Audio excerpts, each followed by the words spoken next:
Hello Terraria enthusiasts, my name is James and welcome to the Calamity mod.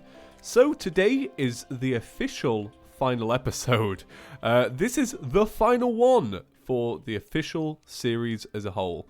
What I like to do after the official finale is to continue making episodes on different things, like I want to go over some of the new boss changes and I want to look at some more weapons and stuff.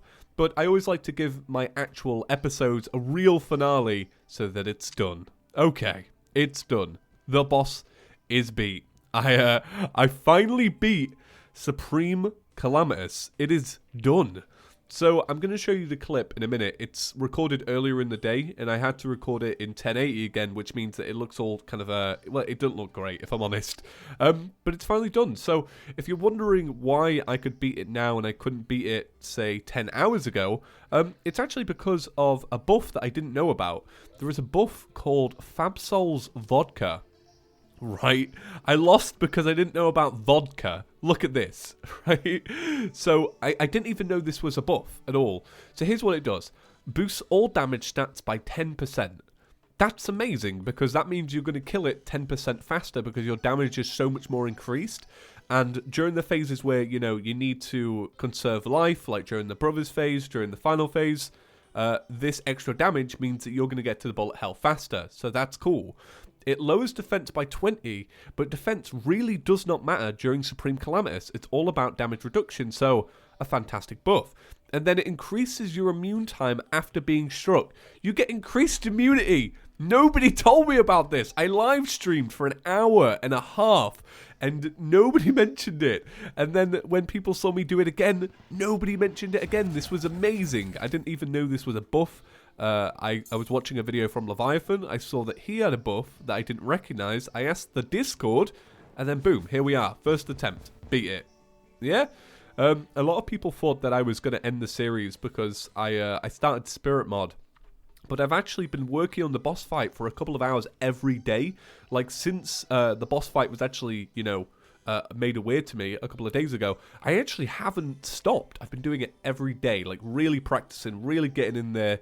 And it's finally done, so I'm going to give you guys the clip, and then we're going to take a look at some weapons. So enjoy, guys. This is my actual winning Supreme Calamitas fight. Enjoy.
Okay, so you're back. You've watched the fight. What did you think? Were you on the edge of your seat?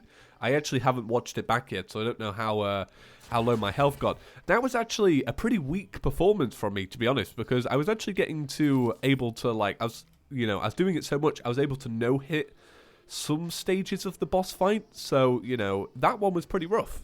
It was a pretty rough fight, but I got it done.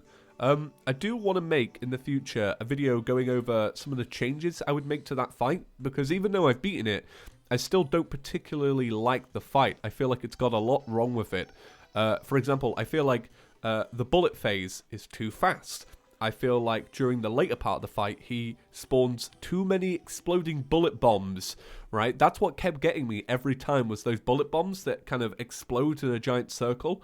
How are you meant to dodge 5 circles at once while also having things drop down, go left to right, and then you've got circles to deal with, so you're really having to maneuver at, breakneck pace. It's insane. I was never a fan of that. I would also reduce the bullet hell sections a lot. I wouldn't have as many. I would reduce them by 2. So instead of 5, I would have 2. And I guess that'd be it. I guess they're the biggest changes I would make. The health is obviously fine. I mean, it's quite high, but it's not too bad. The brothers, I never actually thought the brothers were too bad. There is a nerf coming to the brothers part of the fight. I didn't think that was too bad. I thought that part was the easiest because you can actually heal up during that part of the fight. So, alright, okay, it's done. Right, let's take a look at our 2 weapons. We got Behemoth. So this was a legendary weapon, right, at one point? Let's see. 15 magical damage, casts an intense energy blast, does far more damage than HP an enemy has. Max damage is capped at 500,000. If an enemy has full HP, it will inflict several long-lasting debuffs. How do you use it? What do you do? Or do you just click on an enemy? I'm actually kind of confused, I'm not going to lie. I haven't used Behemoth since it was added. Okay. No bosses want to come out? Oh, nobody. Oh, sorry, not a boss. An enemy? I need an enemy to test it on. Okay, well, it's dead. Let's get another enemy to test it on. Come on. We're in a hallowed biome. This is the perfect time. Okay. How do you use this? Why can't I use this? Or do you just have to hold it? No? Okay, I'm a little bit confused. I'm not going to lie. I'm just a tiny bit confused with that. So I also got Contagion. Here it is. It's a ranged weapon. Pretty cool. Oh, okay. That's actually pretty awesome. Look at that. Oh my god. Because of my weak setup, though, it doesn't really do much. Okay, Contagion's pretty cool. Whoa. Okay. Yeah, that looks awesome. That looks really, really cool. But why isn't Behemoth working? Does it only work when you're stood still? I'm really confused. Behemoth, why don't you work? Alright, I'm going to go and check with some people and ask why this one isn't working. I'm actually genuinely confused. Alright, so nobody seems to know why it doesn't work, so I don't know. Maybe somebody can let me know. But guys, that's actually going to do it for today's episode. I would make this longer, but as some of you know, I'm absolutely full of cold right now. So I haven't really got the raw effort to put into it. But I want to do some bonus episodes. I want to do all the boss fights at once in revengence mode. I want to cover the changes to Yaren and DOG. And I also want to check out some of the more extreme weapons like these. But they'll probably get their own videos and stuff. So I just want to thank everybody for, being with me over the course of this series. Revengeance mode was like one of the biggest challenges I've ever had in Terraria. I genuinely didn't expect it to be so hard. But I'm really proud of myself that I actually did it. So some of the big moments for me is obviously Supreme Calamitas was really hard. DOG was a really hard boss. I struggled with Providence, as you guys know. I struggled with Duke Fishron. I didn't struggle with Leviathan. But yeah, it's definitely been a long series. So guys, just thank you all from the bottom of my heart for being with me while we go through this. And that's it. Alright. Well, for now, I'll see you in the next one. Peace.